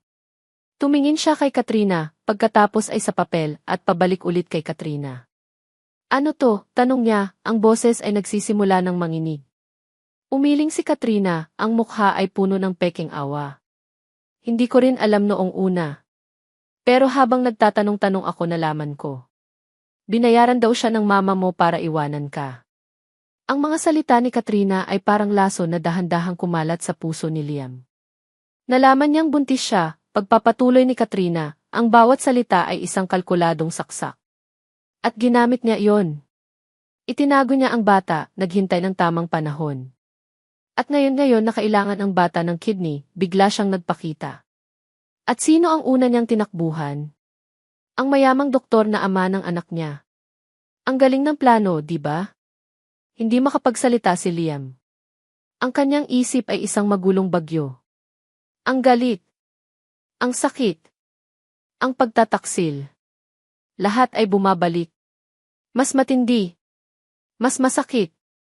Hindi ganoong klaseng tao si Elara. Ngunit ang ebidensya, ang pera, ang timing. Lumabas siya ng opisina, gulong-gulo ang isip. At sa kanyang paglalakad sa pasilyo, isang eksena ang sumalubong sa kanya, isang eksena na tila kumpirmasyon sa lahat ng sinabi ni Katrina. Nakatayo sa gitna ng hallway si Doña Imelda at si Elara. Wala kang karapatan sa apo ko, dinig niyang sigaw ng kanyang ina. Ipapawalang bisa ko ang karapatan mo bilang ina. Kukunin ko si Migo sa'yo. Ang banta ng kanyang ina. Ang takot sa mukha ni Elara. Ang lahat ng piraso ay nagdudugtong-dugtong sa isip ni Liam, bumubuo ng isang larawang puno ng panloloko at kasakiman. Ang pagmamahal na nakita niya sa mga mata ni Elara nitong mga nakaraang araw, isang pag-arte lang ba ang lahat? Hinintay niyang umalis ang kanyang ina bago siya lumapit kay Elara. Nang makita siya ni Elara, isang ngiti ng ginhawa ang sumilay sa mukha nito. Liam D. Pero ang ngiting iyon ay agad na nawala nang makita nito ang ekspresyon sa mukha ni Liam. Ang lamig. Ang galit. Ang pagkadismaya. Totoo ba? Tanong ni Liam, ang boses ay mahina ngunit puno ng bigat. Ang alin? Lahat ng ito. Ang pagbabalik mo. Ang pagsulpot mo sa buhay ko kasama ang isang batang may sakit. Ang pagkakataon na ako lang ang pwedeng magligtas sa kanya. Lumapit siya ng isang hakbang. Ang sakit sa kanyang puso ay halos hindi na niya makayanan. Pera lang ba talaga ang habol mo sa akin, Elara? Noon at ngayon? Natigilan si Elara. Ang kanyang mukha ay namutla. Ang kanyang mga mata ay nanlaki, puno ng sakit at hindi pagkapaniwala. Tiningnan niya si Liam na para bang sinampal siya nito. At pagkatapos, isang tunay na sampal ang dumapo sa pisngi ni Liam. Iyahe! Ang tunog ay umalinggaw sa tahimik na pasilyo. Ang pisngi ni Liam ay biglang uminit. Tinitigan siya ni Elara, ang mga mata ay puno ng luha, pero hindi na luha ng awa, kundi luha ng nasaktang orgulyo at matinding galit. Kung yan ang tingin mo sa akin, sabi niya, ang bawat salita ay matigas at malamig na parang yelo, wala na tayong dapat pag-usapan pa. Pagkasabi noon, tumalikod si Elara at naglakad palayo, iniwan si Liam na nakatayo roon, mag-isa, ang kamay ay nakahawak sa kanyang namimintig na pisngi, at ang puso ay durog na durog. Ang sampal na ibinigay niya kay Liam ay hindi lang para sa kanya. Iyon ay para sa 8 taon ng pagtitiis. Para sa bawat patak ng luha na pumatak habang mag-isa niyang pinalalaki si Migo. Para sa bawat pangungutya na tiniis niya. At para sa bawat panalangin na hindi nasagot. Ngunit habang naglalakad siya palayo, ang init ng galit sa kanyang dibdib ay dahan-dahang napalitan ng isang pamilyar na lamig. Ang lamig ng pag-iisa. Ang lamig ng pagkabigo. Pumasok siya sa silid ni Migo. Natutulog na ito, ang paghinga ay malalim at payapa. Sa wakas, pagkatapos ng napakatagal na panahon, payapa na ang kanyang anak. Ngunit ang kapayapaan sa puso ni Elara ay winasak na naman. Umupo siya sa silya sa pinakamadilim na sulok ng kwarto, malayo sa kama ni Migo, ayaw niyang maistorbo ang anghel na natutulog. Doon, sa kadiliman, pinakawalan niya ang lahat. Walang ingay. Walang hagulgol. Tanging mga luhang sunod-sunod na dumaloy sa kanyang pisngi, na parang isang ilog na walang katapusan. Kung yan ang tingin mo sa akin. Ang mga salita niya ay umuulit-ulit sa kanyang isip. Pero ang mas masakit ay ang mga salita ni Liam. Pera lang ba talaga ang habol mo sa akin, Elara? Noon at ngayon? Ang tanong na iyon ay isang punyal na bumaon ng malalim sa kanyang puso at pilit na iniikot. Noon. 8 taon na ang nakalipas, ganoon na ang tingin sa kanya ng ina ni Liam. Isang babaeng walang halaga, isang oportunista na sisira sa kinabukasan ng anak nito. Tiniis niya ang lahat ng masasakit na salita. Tiniis niya ang kahihiyan. Umalis siya para patunayan na mali sila. Umalis siya para bigyan si Liam ng buhay na nararapat para dito. At ngayon, pagkatapos ng 8 taon ng paghihirap, pagkatapos niyang isakripisyo ang lahat para sa anak nila, pagkatapos niyang panoorin ang unti-unting pagkaubos ng buhay ni Migo, iyon pa rin ang tingin sa kanya ni Liam. Ang kasaysayan ay umuulit. Ngunit mas masakit sa pagkakataong ito, dahil ang lalaking nanunumbat sa kanya ngayon ay hindi isang estranghero. Ito ang lalaking minahal niya. Ito ang ama ng kanyang anak. Parang isang malaking biro ang tadhana. Ang pag-asang nagsimulang sumibol sa puso niya nitong mga nakaraang araw ay isa lang palang pain. Isang paalala na hindi siya nabibilang sa mundo nila. Na kahit kailan, siya pa rin ang magiging babaeng hamak sa kanilang mga mata. Napatingin siya kay Migo. Ang payapang mukha nito ay isang matalim na paalala. Iniligtas siya ni Liam mula sa sakit. Ngayon, tungkulin niyang iligtas si Migo mula kay Liam. At mula sa pamilya nito. Hindi niya hahayaang lumaki ang kanyang anak sa isang mundong sinusukat ang halaga ng isang tao base sa yaman nito. Hindi niya hahayaang maramdaman ni Migo kahit kailan na isa siyang pagkakamali o isang bagay na pinag-aagawan. At hindi niya hahayaan na saktan ng mga Sandoval ang kanyang anak, tulad ng kung paano nila sinaktan siya. Ang mga luha ay tumigil sa pag-agos. Napalitan ito ng isang matigas na determinasyon. Tapos na ang pag-iyak. Oras na para kumilos. Dahan-dahan siyang tumayo, pinunasan ang mga huling bakas ng luha sa kanyang pisngi. Ang Elara na nasasaktan ay nawala na. Ang natira ay ang ina. Isang inang gagawin ang lahat para protektahan ang kanyang anak. Kinuha niya ang kanyang lumang cellphone, mula sa kanyang bag ang screen nito ay mailamat na, pero gumagana pa. Binuksan niya ang browser at nagsimulang mag-search. Apartment for rent in Laguna. Bus schedule to Batangas. Small towns in Quezon Province. Aalis sila. Kapag medyo lumakas na si Migo at pwede nang i-discharge, aalis sila. Pupunta sila sa isang lugar na malayo, kung saan walang nakakakilala sa kanila. Magsisimula sila ulit. Tulad ng dati. Silang dalawa lang. Sa isang simpleng buhay kung saan ang pagmamahal ang tanging yaman na kailangan nila. Habang naghahanap siya ng mga posibleng tirahan, isang pamilyar na kaba ang muling gumapang sa kanyang dibdib. Paano kung hanapin sila ni Liam? Paano kung hanapin sila ni Doña Imelda? Hindi, sabi niya sa sarili. Hindi nila kami mahahanap. Itatago niya si Migo. Itatago niya ang kanyang sarili. Para sa kapayapaan ng kanyang anak, kaya niyang maging multo. Sa gitna ng kanyang pagpaplano, may isang marahang katok sa pinto. Agad niyang itinago ang cellphone. Isang nurse ang sumilip sa loob. Enes Cruz. Opo, sagot ni Elara, pinipilit na maging kalmado ang boses. Pumasok ang nurse, may dalang isang malaki at makapal na brown envelope. Mukha itong opisyal. May nagpapabigay po sa inyo. Pinaiwan lang po sa front desk. Sino raw po ang nagbigay? Hindi po sinabi, ma'am. Ang bilin lang po ay ibigay agad sa inyo. Inabot ng nurse ang sobre. Nang mahawakan ito ni Elara, isang hindi maipaliwanag na kilabot ang kanyang naramdaman. Ang sobre ay mabigat. Malamig. Sige po, salamat, sabi ni Elara. Nang makaalis ang nurse, tinitigan ni Elara ang sobre. Walang nakasulat na pangalan ng nagpadala. Ang nakalagay lang ay ang kanyang pangalan at ang room number ni Migo. Nanginginig ang kanyang mga kamay habang dahan-dahan niyang pinupunit ang selyo. Sa loob, may isang makapal na dokumento. Ang unang pahina ay may malalaking letrang nakasulat sa itaas. Agri Offices Sandoval, Detti Associates. Nanuyo ang kanyang lalamunan. Binasa niya ang unang linya ng liham. Ang mga salita ay formal, legal at walang puso. Dear Enes Cruz. This letter serves as a formal notice intent from our clients, the Sandoval family. This letter serves as a formal notice intent from our clients, the Sandoval family, to file a petition for sole legal and physical custody of the minor, Miguel Migo Cruz. Ang mga mata niya ay mabilis na tumakbo sa mga sumunod na linya, kahit paunti-unti nang nanlalabo ang kanyang paningin dahil sa namumuong luha.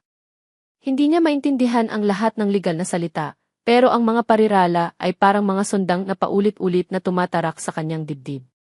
Inability to provide adequate financial and medical support. Unstable living conditions not conducive to the child's well-being. Acting against the best interest of the child, concealing his paternity. Ang bawat salita ay isang akusasyon. Ang bawat parirala ay isang hatol. Ginigiba nila ang kanyang pagkatao, ang kanyang pagiging ina. Ginigiba nila ang 8 taon ng kanyang sakripisyo at ginagawa itong isang listahan ng mga kasalanan. Nabitawan niya ang papel. Ang mga dokumento ay kumalat sa sahig na parang mga tuyong dahon, bawat isa ay isang patunay ng kanyang pagkatalo. Napahawak siya sa pader para hindi matumba. Ang kanyang paghinga ay naging mababaw.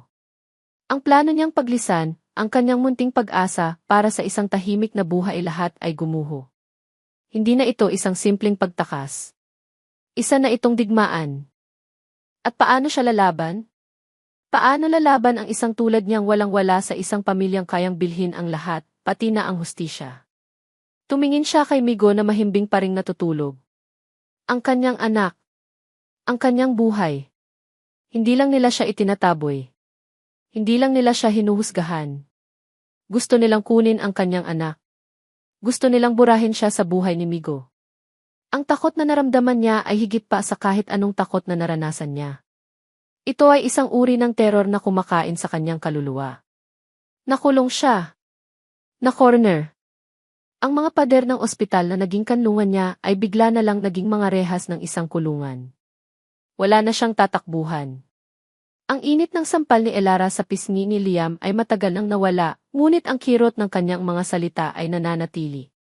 Kung yan ang tingin mo sa akin. Paulit-ulit. Paulit-ulit na umuukil-kil sa kanyang isip, kasabay ng imahe ng kanyang mga matang puno ng sakit at pagkadismaya. Nakaharap siya sa salamin sa loob ng kanyang opisina. Ang lalaking nakatingin pabalik sa kanya ay isang estranghero. Ang mga mata nito ay pagod. Ang mukha ay gusot.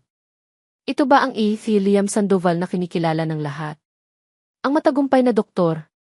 O isa lang itong lalaking nalulunod sa sarili niyang mga pagkakamali? Ang galit na naramdaman niya kanina ay unti-unting napapalitan ng isang nakakabalisang pagdududa. Tama ba ang ginawa niya? Tama bang hinusgahan niya si Elara base sa isang pirasong papel na inilatag sa kanya ni Katrina?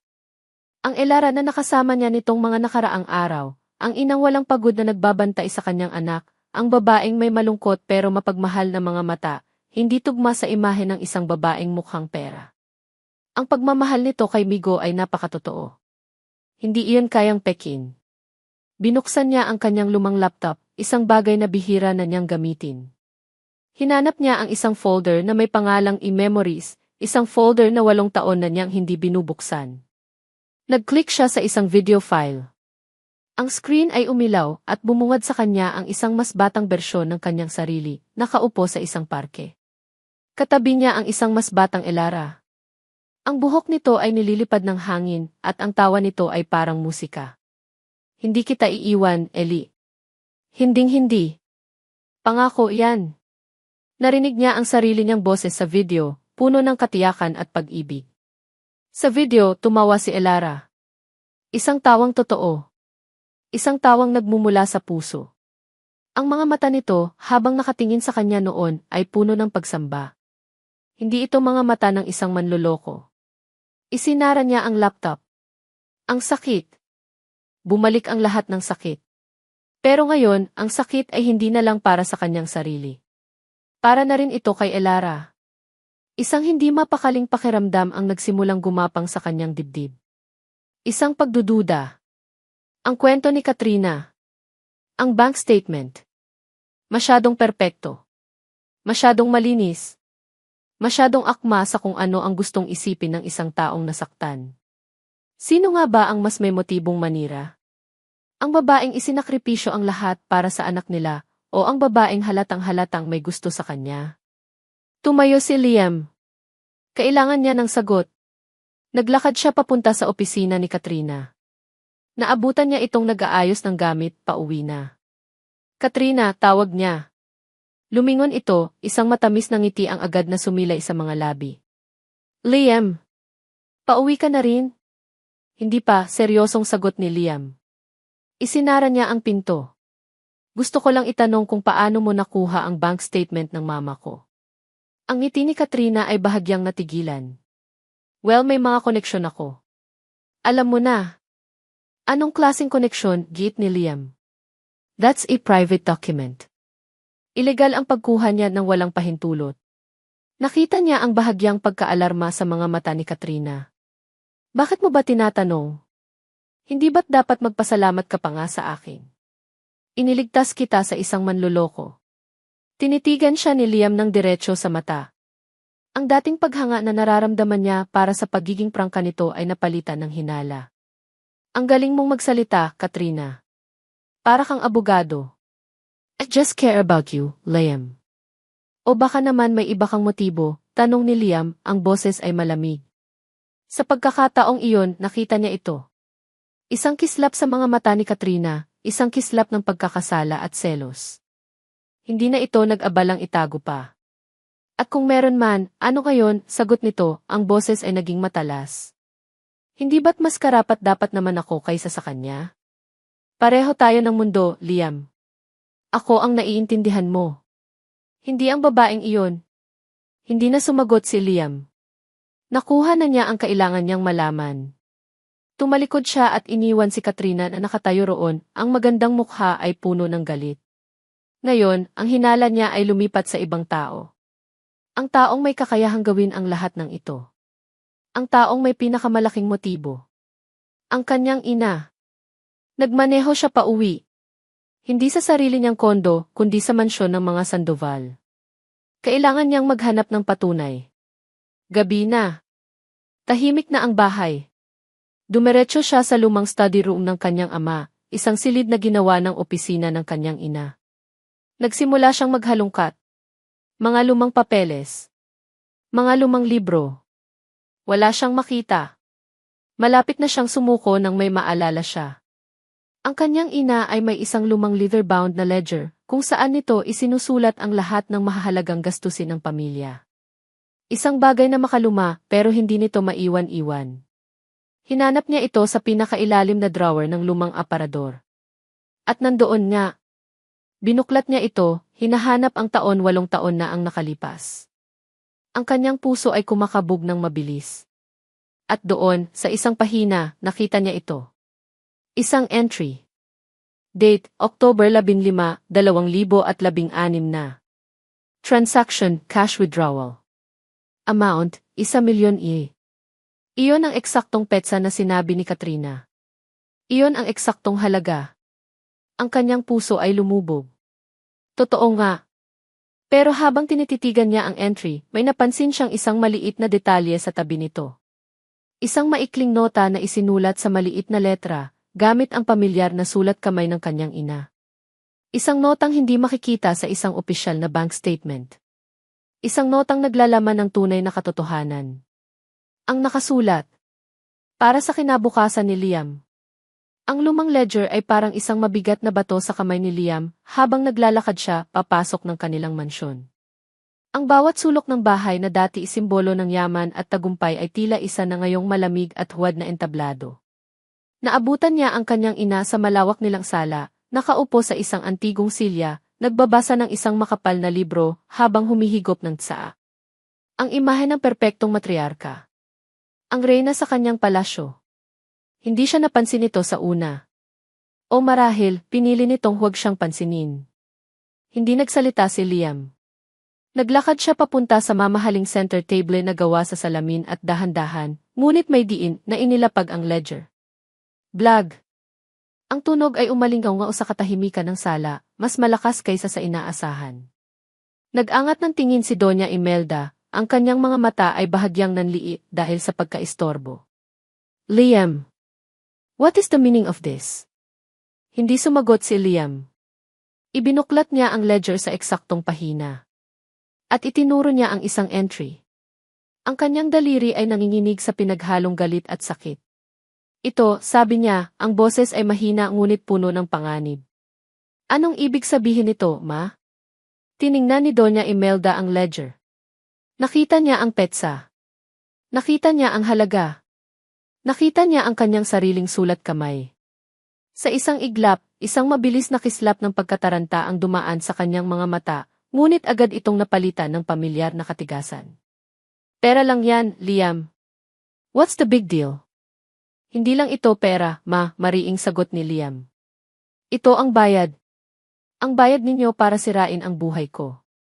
Dahan-dahang isinara ni Doña Imelda ang librong binabasa.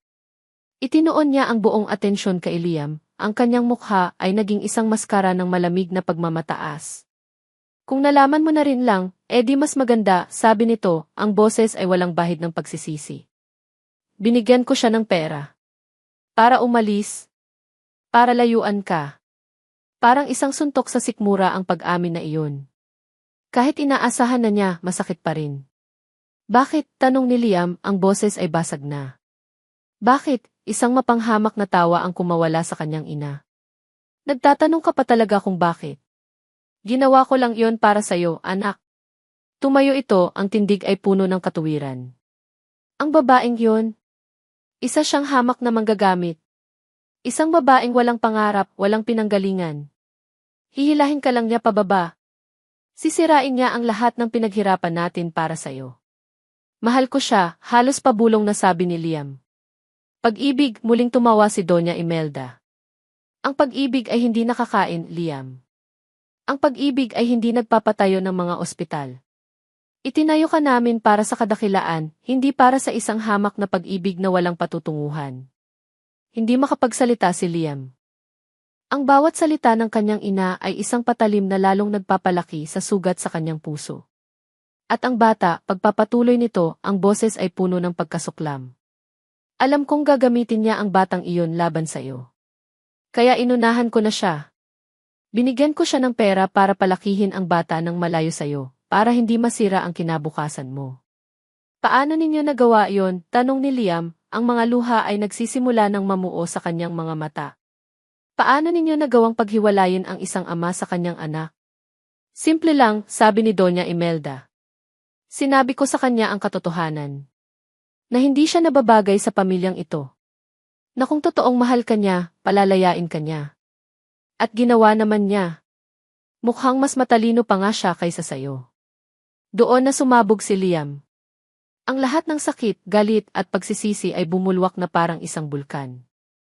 Sinira ninyo ang buhay ko, sigaw niya, ang boses ay umalingaw-ngaw sa buong kabahayan. Ang mga katulong ay nagsisilabasan sa kusina, natatakot. Sinira ninyo ang pamilya ko. Ipinagkait ninyo sa akin ang 8 taon kasama ang anak ko. Ipinagkait ninyo sa akin ang pagkakataong maging ama. Ginawa ko yon para protektahan ka. Protektahan, umiling-iling si Liam, ang mga luha ay malaya nang dumadaloy sa kanyang pisngi. Pinaniwala ninyo akong ako ang biktima. Pinaniwala ninyo akong masama si Elara. Kayo ang dahilan kung bakit nasaktan ko siya. Kayo ang dahilan kung bakit halos kamuhian ko ang sarili kong anak. Kayo. Sa unang pagkakataon, nakita ni Liam ang pag-atras ng kanyang ina. Ngunit ang pagmamataas nito ay hindi pa rin nawawala. You will understand someday, Liam. You will thank me. Ang mga salitang iyon ang huling patak na nagpaapaw sa lahat. Tiningnan ni Liam ang kanyang ina, hindi na bilang isang anak na may paggalang, kundi bilang isang estrangherong puno ng puot. Hindi, sabi niya, ang boses ay biglang naging kalmado, isang kalamahang mas nakakatakot kaysa sa sigaw. Hinding-hindi ko kayo maiintindihan. At hinding-hindi ko kayo mapapatawad. Huminga siya ng malalim at sinabi ang mga salitang babago sa lahat. Mula ngayon, wala na kayong anak.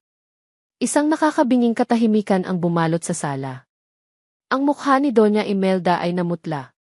Ang maskara ng pagmamataas ay nabasag, at ang nakikita na lang ni Liam ay isang matandang babaeng biglang nalito at natakot. Hindi na naghintay pa si Liam. Tumalikod siya at naglakad palabas ng mansyon. Bawat hakbang ay papalayo sa kasinungalingan, papalayo sa gintong haula. Habang binubuksan niya ang pinto ng kanyang kotse, isa lang ang nasa isip niya. Isa lang ang kailangan niyang gawin. Kailangan niyang mahanap si Elara. Kailangan niyang itama ang lahat. Ang silid ni Migo ay naging isang bodega ng mga pira-pirasong alaala at nasirang pangarap.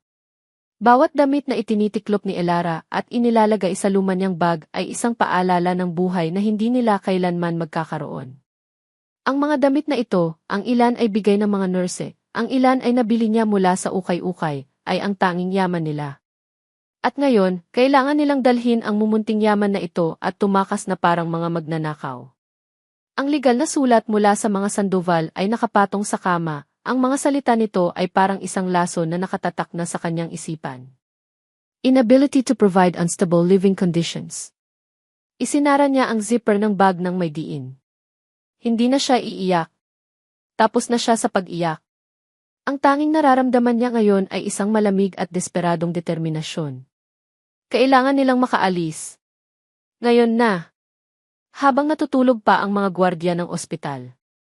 Habang hindi pa alam ni Liam ang kanyang plano. Hinalikan niya ang noo ni Migo na mahimbing na natutulog. Saglit lang si Mama, anak. Aayusin ko lang ang lahat para sa pag-alis natin. Binitbit niya ang bag at dahan-dahang binuksan ang pinto. Ngunit sa kanyang paglabas, isang figura ang humarang sa kanyang daraanan. Isang figurang tila kagagaling lang sa isang digmaan. Si Liam. Ang kanyang buhok ay magulo. Ang kanyang damit ay lukot. At ang kanyang mga mata ay pula at namumugto, puno ng isang emosyon na hindi pa nakikita ni Elara kailanman. Nang makita nito ang bag sa kanyang kamay, isang ekspresyon ng matinding takot at sakit ang gumuhit sa mukha nito. Aalis ka, sabi nito, hindi isang tanong kundi isang masakit na pag-amin. Otomatikong napayakap si Elara sa bag na parang isang kalasag. Umatras siya ng isang hakbang, ang katawan ay handang protektahan ang silid kung nasaan si Migo. Wala kang karapatan na pigilan ako. Elara, pakiusap di. Nagsimula si Liam, ang boses ay basag. Umalis ka na, Liam, sabi ni Elara, ang boses ay malamig at matigas. Kinuha mo na ang lahat sa akin. Huwag mo nang kunin pa ang karapatan kong ilayo ang anak ko sa inyo. Hindi.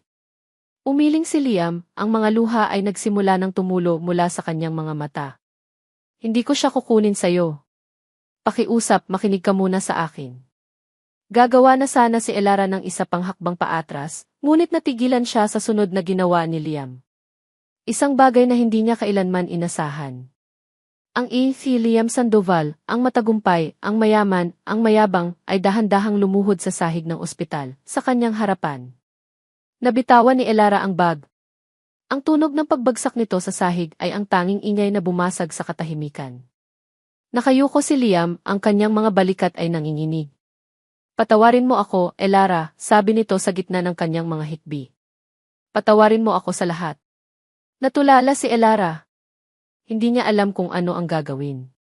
Hindi ikaw, Lee. Pagpapatuloy ni Liam, ang boses ay puno ng sakit. Si Mama. Siya ang may kasalanan ng lahat. Itinaas nito ang kanyang mukha, at ang nakita ni Elara ay hindi na ang isang galit na doktor, kundi isang sirang-sirang lalaki na humihingi ng tulong. Ang pera hindi yan bayad para iwan mo ko. Yan ang sandata niya para saktan ka. Para palabasin na masama ka. Para paniwalain akong hindi ka karapat-dapat. At ako ang tanga-tanga ko, naniwala ako. Ang bawat salita ay isang piraso ng puzzle na bumubuo sa larawan ng 8 taon ng kanilang pagdurusa. Pero kasalanan ko rin, umamin ito. Dapat nakinig ako sa puso ko.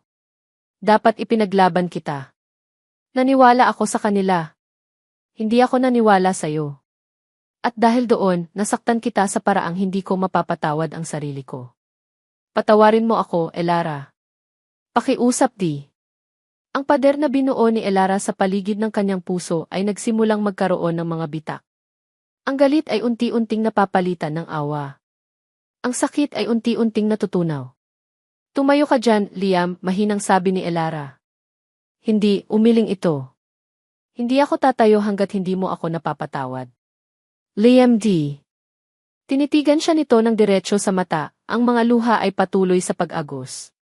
Hindi ito dahil sa responsibilidad, Elara.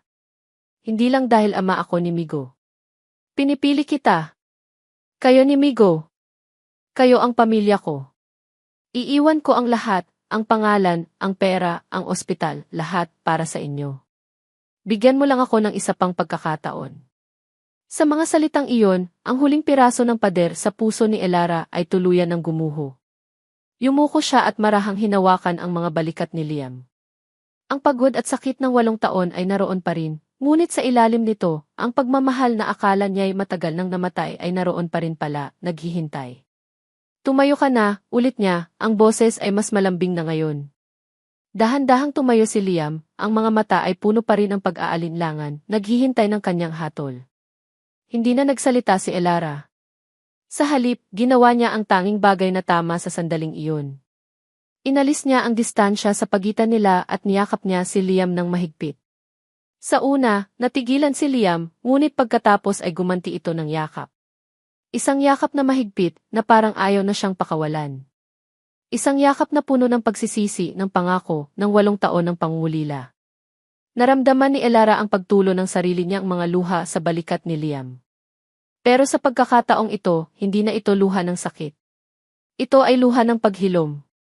Sa yakap na iyon, ang lahat ng sugat ay nagsimulang maghilom. Ang lahat ng kasinungalingan ay naglaho. Ang natira na lang ay 2 taong sinaktan ng tadhana, na sa wakas, ay muling natagpuan ang daan pabalik sa isa't isa. Nang bahagya silang humiwalay, isang maliit na boses ang bumasag sa kanilang sandali. Mama! Papa! Napalingon silang dalawa. Nakatayo sa may pinto si Migo, nakahawak sa kanyang e-stand, ang mga mata ay inaantok pa pero nagtataka. Hindi na po kayo mag-aaway, Mama, Papa. Lumipas ang 6 na buwan. Ang ingay at amoy ng ospital ay napalitan ng sariwang hangin at huni ng mga ibon. Ang mga puting pader ay napalitan ng lunti ang mga puno at bughaw na langit. Sa isang maliit na basketball court sa isang simpleng subdivision sa Laguna, isang bola ang tumatalbog. Go, Migo! Shoot mo na, sigaw ni Elara mula sa gilid, pumapalakpak. Kaya mo yan, champ! Bend your knees, sigaw naman ni Liam, na nakatayo sa kabilang gilid, ang mukha ay puno ng tuwa. Ngumiti si Migo, ang mukha ay bilugan na at ang balat ay malusog. Puno ng enerhiya, itinaas niya ang bola, umasinta at itinira. Swish! Ang tunog ng pagpasok ng bola sa net ay parang musika sa kanilang mga tainga. Yes, sigaw ni Migo, itinaas ang kanyang mga kamao sa ere. Tumakbo si Liam at binuhat ang anak. That's my boy. Ang galing-galing ng isi ko. Tumawa si Migo habang iniikot-ikot siya ng kanyang ama. Sa gilid, nakatayo si Elara, ang puso ay umaapaw sa kaligayahang hindi niya akalaing mararamdaman pa niya ulit. Ito na ang buhay nila ngayon. Simple. Tahimik. Masaya. Pagkatapos ng gabing iyon sa ospital, tinupad ni Liam ang kanyang pangako. Iniwan niya ang lahat. Nag-resign siya sa Jude's Medical Center, tinanggihan ang lahat ng mana, at tuluyan nang umalis sa mansyon ng mga Sandoval. Ginamit niya ang sarili niyang ipon para upahan ang isang maliit, ngunit maaliwalas na bahay sa Laguna, malayo sa gulo ng syudad. Siya ay isa na ngayong simpleng doktor sa isang maliit na community clinic sa bayan. Si Elara naman hindi na naglalabada. Nagtayo siya ng isang maliit na karinderya sa harap ng kanilang bahay na mabilis namang naging paborito ng mga kapitbahay.